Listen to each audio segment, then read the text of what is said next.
Good day everyone. For today's video, I'm going to discuss the summary of First Mass in the Philippines. The First Mass was entitled when Ferdinand Magellan and his European crew sailed from Sanlúcar de Barrameda for an expedition to search for species. This explorer landed on the Philippines after their voyage from other proximate areas. On March 28, 1521, while at sea, they saw a bonfire which turned out to be Mazua, believed to be today's Limasawa, where they anchored. On March 16, 1521, as they sailed in a westerly course from Ladrones, known today as the Mariana Island, they saw land towards the northwest, but they didn't land there due to shallow places and later found its name as Sinagan. On that same day, they went in a small island called Suluan, which is part of Samar, and there they anchored. Leaving from those two islands, they sailed westward to an island of Gada where they took in a supply of food and water. From that island, they sailed towards west to a large island called Silani, now Leyte. Along the coast of Silani, they sailed southwards and turned southwest until they reached the island of Mazava.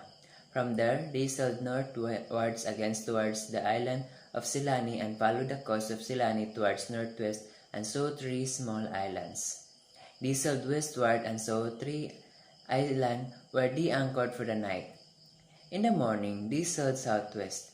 There they entered canal between two islands, of one which was called Subu, now called Cebu, and the other was Matan, now called Mactan.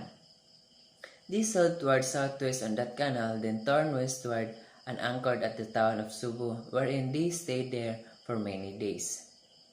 Antonio Pigafetta was a famous Italian traveler who studied navigation and known by the name of Antonio Lombardo or Francisco Antonio Pigafetta.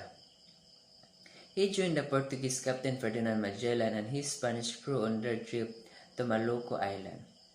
Pigafetta has the most complete account of Magellan expedition entitled Primo Viaggio Intorno al Mondo, or First Voyage Around the World. He was one of the 18 survivors who returned to Spain aboard the Victoria, therefore considered as an eyewitness of the significant events happened on the First Mass, of which Magellan names it the islands of St. Lazarus, that is later called the Philippines Archipelago. The island's sovereign ruler was Raza Colombo. When Magellan and comrades set foot on the grounds of Mazua, he befriended the Raza together with his brother Raza Siago of Butuan. In those days, it was customary among the indigenous and in most of South Asia to seal friendship with a blood compact. On instigation of the Magellan, who had heard the Malayan term for it, kasi-kasi, the new friends performed a ritual. This was the first recorded blood compact between Filipinos and Spaniards. Gifts were exchanged by the two parties when the celebration had ended. And please watch the next slide to know the summary of the First Mass in the Philippines. First Mass in Philippines. The first documented Catholic Mass in the Philippines was held on March 31, 1521, Easter Sunday. It was conducted by Father Pedro de Valderrama of Ferdinand Magellan's expedition along the shores of what was referred to in the journals of Antonio Pigafetta as Mazawa.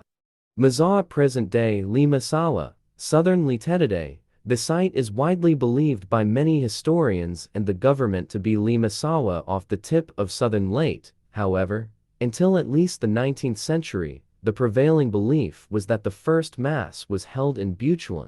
To end the conflict for the issue about the First Mass, the National Historical Commission of the Philippines NHPAH panel adapted the Recommendation 5 and unanimously agreed that the evidence and arguments presented by the pro-Butuan advocates are not sufficient and convincing enough. The First Mass was entitled, "When Ferdinand Magellan and his European crew sailed from Sanlúcar de Barrameda for an expedition to search for spices, these explorers landed on the Philippines after their voyage from Mazawa." Pigafetta has the most complete account of Magellan expedition entitled Primo Viaggio Intorno al Mondo, First Voyage Around the World. He was one of the 18 survivors who returned to Spain aboard the Victoria and therefore considered as an eyewitness. of the significant events happened on the first Mass, of which Magellan names it the Islands of St. Lazarus, that is later called the Philippine Archipelago.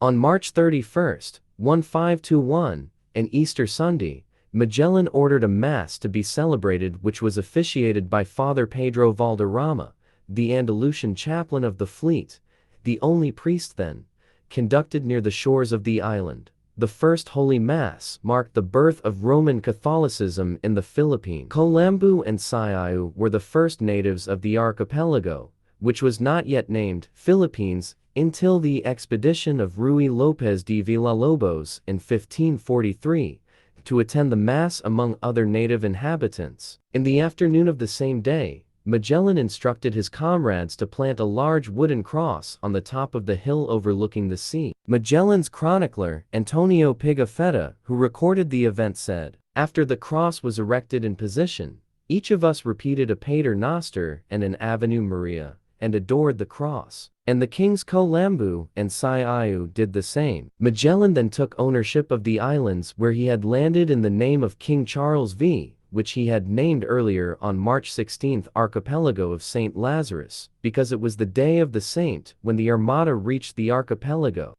This was the historic event of First Mass in the Philippines, where Magellan brought history and Catholicism.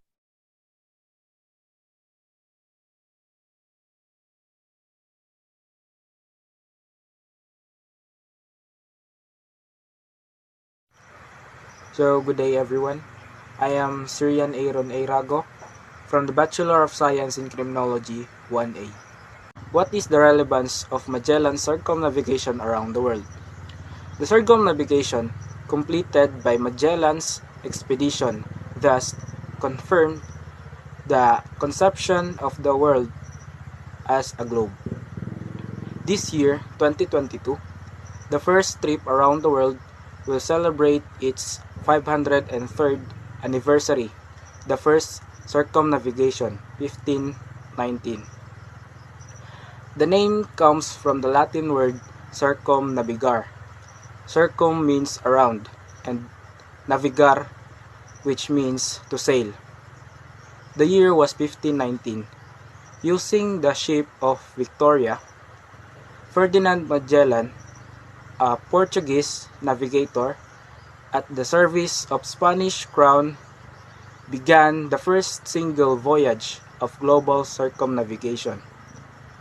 The main objective of the mission wasn't to be a first trip around the world. The expedition goal is to accomplish was to find a western route to the Moluccas, the Spice Island, and establish trade with Asian kingdoms through a western route. The trip initially consisted of about 270 men and 5 ships, with 4 carracks and 1 caravel, namely San Antonio, Concepcion, Trinidad, Santiago, and Victoria.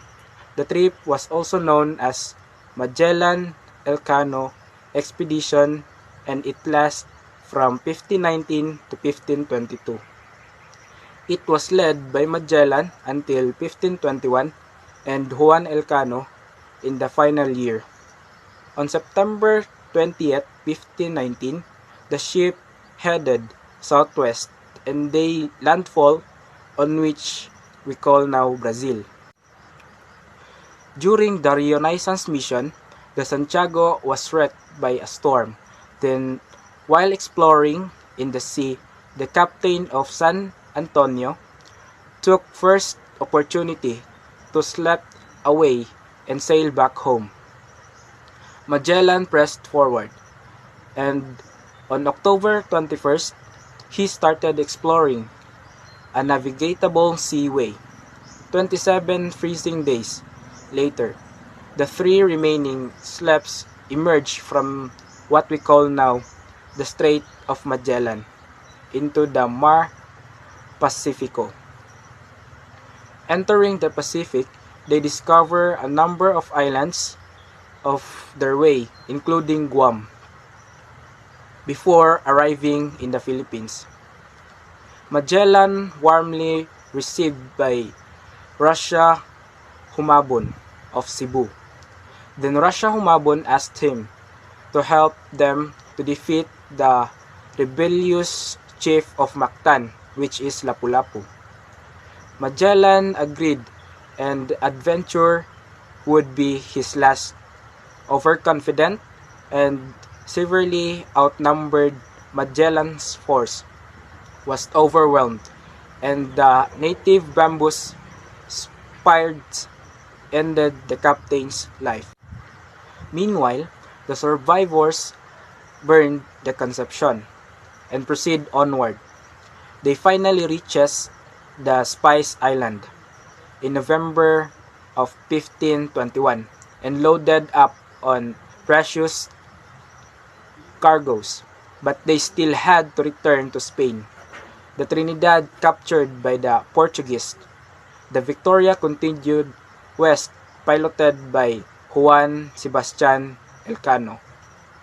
Against all odds, the small vessel made back to Spain with a full cargo of cloves and cinnamon, enough to cover the expedition and to turn the profit. It is said that only Elcano and the 18 men and one ship actually made the full circumnavigation. They aims to discover a profitable western trade route to the Moluccas and Asia. It was much longer and harder than they expected, and they said that it was not commercially useful. Nevertheless, the first circumnavigation was been regarded as a great achievement in sea travel and had a significant impact on the European understanding and exploring of the world. Okay, that's all. The Cavite Mutiny. Hello everyone, my name is Jami Perales from Bachelor of Science in Criminology 1A. And for today's video, allow me to discuss to you the summary of Cavite Mutiny. But before that, let's all define first what is mutiny. Mutiny is any overact of defiance or attack upon military, including naval authority by two or more persons subject to such authority. The term is occasionally used to describe non-military instances of defiance or attack, such as mutiny on board or a merchant's ship, or arising slaves in state in which slavery is recognized by law or custom. Mutiny should be distinguished from revolt or rebellion, which involve a more widespread defiance in which generally have a political objective. The mutiny was quickly crushed by the Spanish regime under the reactionary governor Rafael de Izquierdo, magnified the incident and used to it as an excuse to clamp down on those Filipinos who had been calling for governmental reform. A number of Filipino intellectuals were seized and accused of complicity with the mutineers. After a brief trial, 3 priests, which is Jose Burgos, Jacinto Zamora, and Mariana Gomez, were publicly executed. Those 3 priests that I've mentioned subsequently became martyrs to the cause of Philippine independence. Mutiny was regarded as a most serious offense, especially aboard ships at sea, because the safety of the ship was thought to depend upon the submission of all persons on board to the will of the captain. Wide disciplinary powers were given to the commanding officers, including the power to inflict the death penalty without a court-martial. However, such stringent penalties have become less necessary and under many current military codes. Sentences for mutiny can be passed only by court-martial. 140 years ago, on January 20, 1872, about 200 Filipino military personnel of Fort San Felipe, Arsenal, and Cavite, Philippines, staged a mutiny which in a way led to the Philippine Revolution in 1896. The 1872 Cavite Mutiny was precipitated by the removal of long-standing personal benefits to the workers, such as tax or tribute, and forced labor exemptions on order from the Governor-General Rafael D. Izquierdo. Izquierdo replaced the Governor-General Carlos Maria de la Torre some months before in 1871 and immediately resented Torres' liberal measures and imposed his iron fist rule. He was also opposed to any hint of reformist or nationalistic movements in the Philippines. He was in office for less than 2 years, but he will be remembered for his cruelty to the Filipinos and the barbaric execution of the 3 martyr priests blamed for the mutiny. The mutineers were led by Sergeant Fernando Lamadrid. They seized the fort and killed the Spanish officers. Prominent Filipinos such as priests, professionals, and businessmen were arrested on flimsy and chop-up charges and sentenced to prison, death, and exile. These include Joaquin Pardo de Tavera, Jose Basa, and Antonio M. Regidor. It was said that the Cavite mutineers got their cue from Manila when they saw and heard fireworks across the Manila Bay, which was really a celebration of the feast of the Lady of Lorito and Sampaloc. 3 martyr priests named Father Mariano Gomez, Jose Burgos, and Jacinto Zamora, later on collectively called Gomborza. Father Burgos was Spanish descent that born in the Philippines.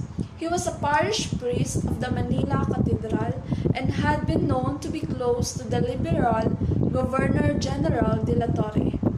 He was 35 years old at the time and was active and outspoken and advocating the Filipinization of the clergy. He was quoted as saying, "Why shall a young man strive to rise in the profession of law or theology when he can vision no future for himself but obscurity?" The second martyr priest was Father Zamora. He was 37 and also a Spanish that born in the Philippines. He was the parish priest of Marikina and was known to be unfriendly and would not countenance any arrogance or authoritative behavior from Spaniards that coming from the Spain. And the last priest was Father Gomez. Father Gomez was an old man in his mid-70s, a Chinese Filipino that born in Cavite. He held the most senior position of the 3 as Archbishop Vicar in Cavite. He was truly nationalistic and accepted the death penalty calmly, as thought it was penance for being pro-Filipinos. The 3 priests were stripped of their albs and with chained hands and feet were brought to their cells after the sentence. They received numerous visits from folks that coming from Cavite, Bulacan, and elsewhere. 40,000 Filipinos came to Luneta to witness and quietly condemn the execution, and Gomborza became a rallying catchword for the downtrodden Filipinos seeking justice and freedom from Spain. That's all for today, and I hope you learned something from me. Thank you and God bless. Good day everyone, I am Daniele Bautista III under the Bachelor of Science in Criminology, Section 1A. And I am here to tackle about what is history and its importance. In simple terms, history is the study of the past. So when we say past, it is gone by in time or something that is already done. In an elaborated term, history is the study and the documentation of the past. So when we say documentation, it is related document and documents are commonly written. So how do we call history before the writing system? It is called prehistory. It is also a systematic study of the past, human events. So when we say systematic, it means a study that is showing or involve a system, method, or plan. History is usually seen as related to political affairs, social, and military, for example. Notable warfare such as World War I and World War II, EDSA invasion of Spain, and so on. According to lifepersona.com, there are 12 branches of history including political history, social history, cultural history, military history, history of religion, diplomatic history, economic history, environmental history, world history, universal history, intellectual history, gender history, and public history. There are 12 branches of history, and I will mention them one by one and tell what its importance. Military history refers to warfare strategies, battle weapons, and combat psychology. History of religion topic range from political, cultural, and artistic dimension to theology and liturgy. This STEM studies religions from all religions and areas of the world where human beings have lived. Social history. Social history is the field that includes the history of ordinary people and their strategies and institutions to deal with life. Cultural history. It often combines the approaches of anthropology and history to examine language, popular cultural traditions, and cultural interpretation of historical experience. Diplomatic history focuses on relations between nations, mainly with respect to diplomacy and causes of wars. More recently, the causes of peace and human rights, it usually presents the views of the Foreign Office and long-term strategic values as the driving force of continuity and change in history. Next is economic history. Economic history deals with the history of individual business, organization business, methods, government regulation, labor relation, and impact on society. It also includes biographies of individual companies, executives, and entrepreneurs. Environmental history is the study of human interaction with the natural world over time. In contrast to other history disciplines, the active role that nature plays in influencing human affairs stand out. Environmental historian studies how humans form their environmental and are molded by it.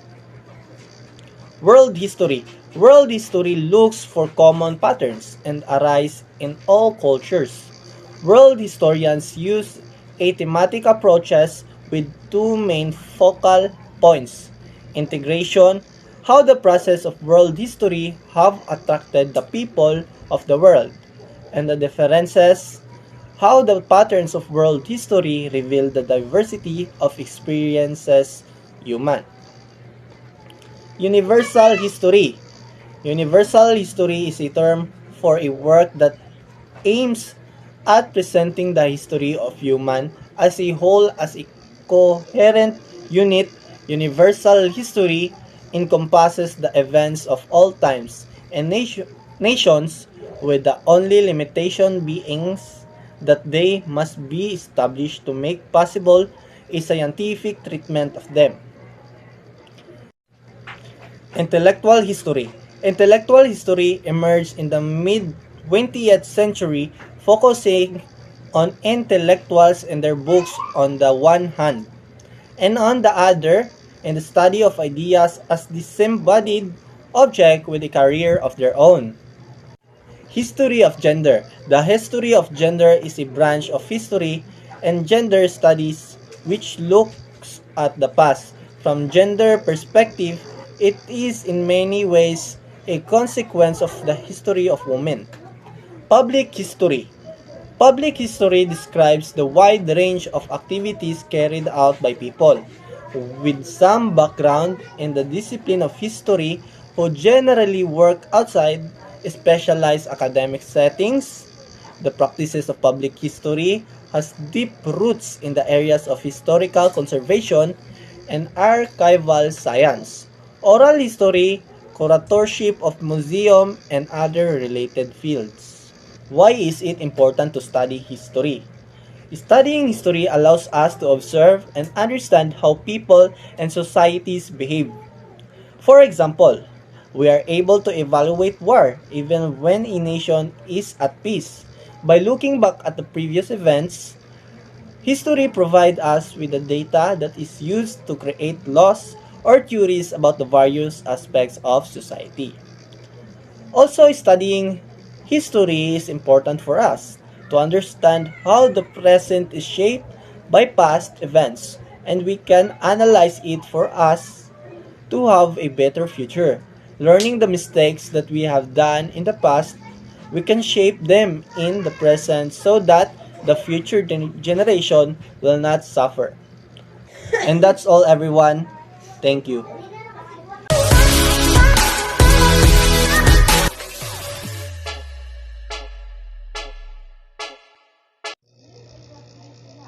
Good day everyone. I am Ariel Libera from BEC1 Section A. I'm here to talk about as a future peacemaker in what way history could help you in doing your work. As a future peacemaker, studying history helps us understand and grapple with complex questions and dilemmas by examining how the past has shaped and continues to shape global, national, and local relationship between societies and people. History teaches us to ask two very important questions: why and how. This is key to sharpening your critical thinking abilities, which combine the following skills: analysis, research, essay writing, communicating, problem solving, and argumentation. By analyzing past events, we learned about the consequence of people's action. History tells us about the future. If we apply this knowledge to the present, governments, business, and individuals can learn lessons from past mistakes or success and make informed choices about their futures. Some skills include in peacemaker tools set include or common skills for peacemaking careers: conflict resolution, creative problem solving, critical analysis, effective communication,